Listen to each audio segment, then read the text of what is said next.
Sarkozy, j'ai tout fait ce qui était possible. J'ai fait accoucher par l'anus, j'ai fait tout en SM, en lapin. Ça me fait du bien d'en parler.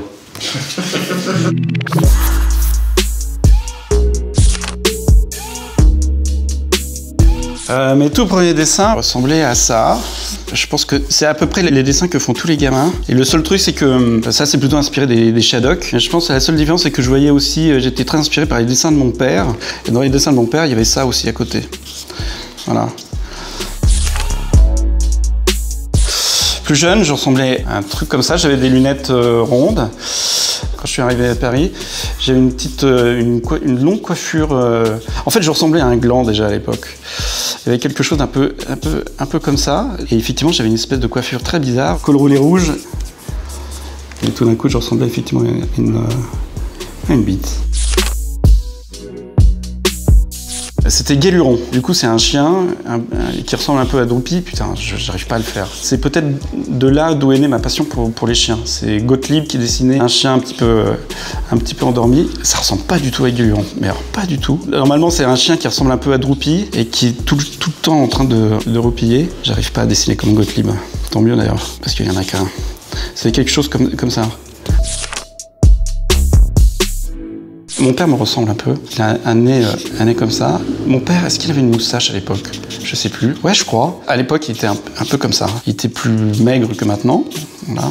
Et ma mère est plus petite, avec les cheveux courts, avec des boucles d'oreilles, avec des grosses boucles d'oreilles, là. Des petits yeux aussi. Et une toute petite bouche qu'il a complexée pendant très longtemps. Pardon, maman. Je raconte un peu ta life. Ouais, elle était comme ça, avec des gros nichons. Ouais, ça, c'était mes parents. Quand j'étais adolescent, c'était Bowie. C'est mon idole absolue. On était dans la voiture, comme ça. J'étais avec mes parents. On allait sur la Costa Brava. Donc mon père conduisait. Ma mère était là. Et les pieds, en général, qui sortaient. Et derrière, il y avait moi. Et à côté, il y avait David Bowie. Parce qu'on écoutait donc dans l'autoradio, là, ici. Et on chantait genre Queen Beach en yaourt. Et on savait pas que ça parlait d'homosexualité. Après, on allait à la plage. Et moi, j'avais un casque. J'étais un peu fat. Je croyais que j'avais des slips. Un baladeur qui était ici. Et je comprenais toujours rien à la musique parce que j'étais nul en anglais. Mais au moins, j'avais un copain, parce que moi je suis fils unique, avec lequel voilà, on pouvait regarder les filles. Bon, je savais pas que c'était pas toujours les filles qui l'intéressaient, mais bon, ça c'est pas grave. C'est les Misfits, dans le désert, elle hurle comme ça, les pattes écartées, et on voit pas du tout, on voit pas son cri. Tu vois, il est comme ça dans le désert.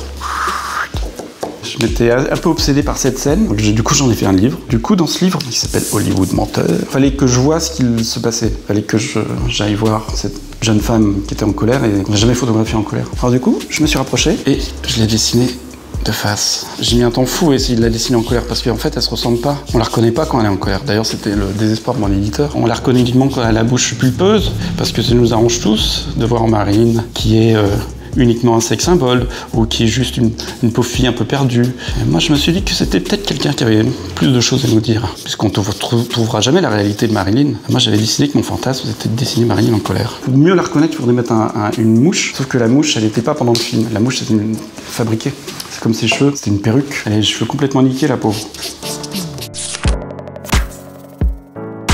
C'était pas tout à fait ma fête de l'humain idéale, mais un peu envapé, parce que à la fête de l'humain, le truc qui vient, c'est que, bon, on voit des camarades. Alors le problème, c'est qu'il pleut, mais puisqu'il pleut, on boit beaucoup. Alors ça, c'est très étonnant, parce qu'on boit énormément de pastis. Monsieur Ricard, il fait fortune uniquement à la fête de l'humain, peut-être, je sais pas comment il se démerde. Alors souvent, la fête de l'humain idéale, c'était effectivement d'être un peu bourré, avec mon pote communiste Charb. Mais une de mes fêtes de l'humain, qui a été quand même des meilleures fêtes de l'humain, des plus étonnantes, c'était le jour où quelqu'un m'a demandé de lui dédicacer autre chose qu'un livre. C'était un type qui était dans un groupe de rock festif. Donc il me disait, mais des feignants, nous on a joué de la musique là pendant la fête de l'humain, et toi t'as fait comment? J'ai dédicacé. Ah bon? T'as fait quoi? Dessinateur, c'est quand même un métier périlleux, parce que des fois on vous demande n'importe quoi en dédicace. Alors j'ai cassé sur des seins, j'ai cassé sur des fesses, j'ai cassé sur des chaussettes, et sur une bite. T'as jamais dédicacé sur une bite? Du coup il dit, bah si tu veux, on peut le faire maintenant. Il a sorti son membre, qui était quand même vraiment très gros, et j'ai commencé à lui dessiner sur le gland. En fait il était gêné au début, puis après il était en même temps un petit peu flatté, mais il y avait quelque chose qui coinçait, mais je lui ai dit bon ok, je le fais.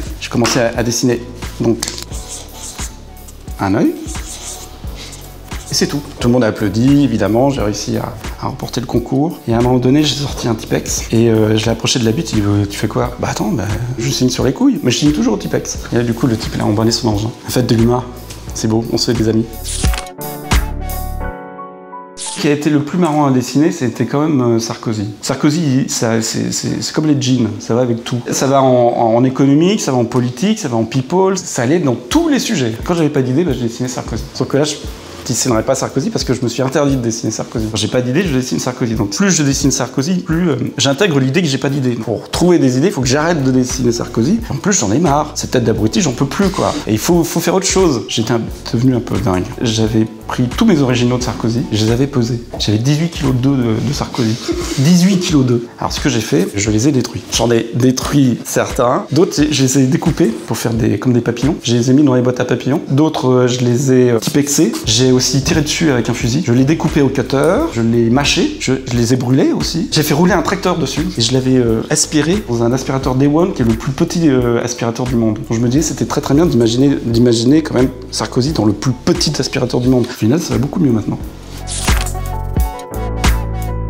Attention, alors j'ai pas réussi à dessiner Guéluron, mais est-ce que j'ai réussi à dessiner Balladur? Parce que c'est une couverture de Balladur par Chard, ça avec des gros yeux de poisson. Et voilà, il avait juste mis une bulle. C'était merveilleux. Je vous conseille de retrouver, hein, ça se trouve. Hein. Et c'est à peu près ça. C'est Shining. Après le 7 janvier, c'est le premier bouquin que j'ai lu. Et c'était extraordinaire. J'ai vu des choses dans l'ouvrage de Shining, des choses que j'avais pas vues dans le film, parce qu'évidemment le film est beaucoup moins fort que le bouquin, je trouve. J'aurais eu envie de dessiner Danny. Un des premiers dessins que j'ai fait en sortant du tram, c'était quelqu'un qui regardait comme ça avec les yeux exorbités. Et je pense que ce qui m'a plu dans le bouquin de Stephen King, c'est aussi la sidération de Danny, qui est le gamin, qui a des hallucinations, qui a aussi un double avec lequel il discute. Je pense que Danny, que je vois à peu près comme ça, je crois qu'il dans le bouquin, il a un t-shirt Bugs Bunny. On l'appelle le Doc dans le livre, à cause de What's Up Doc. D'ailleurs, il y a une citation du bouquin de Stephen King dans Catharsis. C'est le type qui le sauve, qui dit à Danny, il dit, tu sais, Danny, le monde n'est ni bon ni mauvais. Il n'en a juste rien à foutre de toi. C'est un bon résumé de la vie. S'il y a quelqu'un, c'est pas quelqu'un qui est très inspirant, c'est quelqu'un à qui on a envie de ressembler, en fait. Moi, j'ai envie de ressembler à Kevin Bacon dans I Love Dick. Et surtout, cette scène où Kevin Bacon est dans le désert, toujours du désert, et il est à poil comme ça, avec ses fesses de bacon, il rentre dans son jacuzzi. Putain, c'est nul, il est nul mon dessin. Comme ça, dans son jacuzzi, il rentre dans son jacuzzi. J'aimerais bien avoir la classe de Kevin Bacon qui se trempe la queue face au sunset. Celui qui m'a le plus marqué, c'est LCD Sound System au Madison Square Garden en 2011. Quand moi j'y étais, j'ai ressenti une espèce de vérité. J'étais là, j'avais mon carnet à dessin, et je savais plus qu'est-ce qu'il fallait faire. C'était théoriquement le dernier concert de LCD qui splittait. Alors Zénith, en fait c'est pas vrai, c'est une espèce de houppette comme ça, un peu mal rasé, costard, le micro. Bon, ça c'est des timbales parce qu'il y a des timbales, mais là, à ce moment-là, New York. Ouais, après je chante comme une bite, donc je crois que c'est probablement le plus haut morceau de LCD. J'étais à ce moment-là, et là, j'ai perdu 10 kg de liquide. À quoi ça ressemble? Ça dépend. À quelle période? Je suis arrivé, ça ressemblait à ça.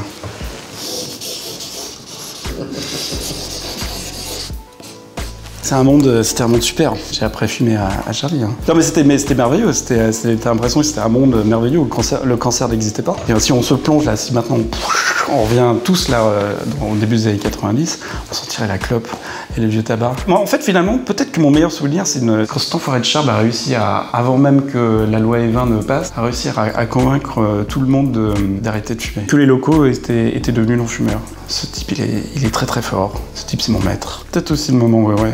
Mais c'est pas tout à fait à Charlie. Un bon moment, c'est le moment qui reste. C'est quand on s'est dit au revoir avec Chard, la dernière fois. Depuis un taxi. Je sais pas pourquoi on s'était serré dans les bras.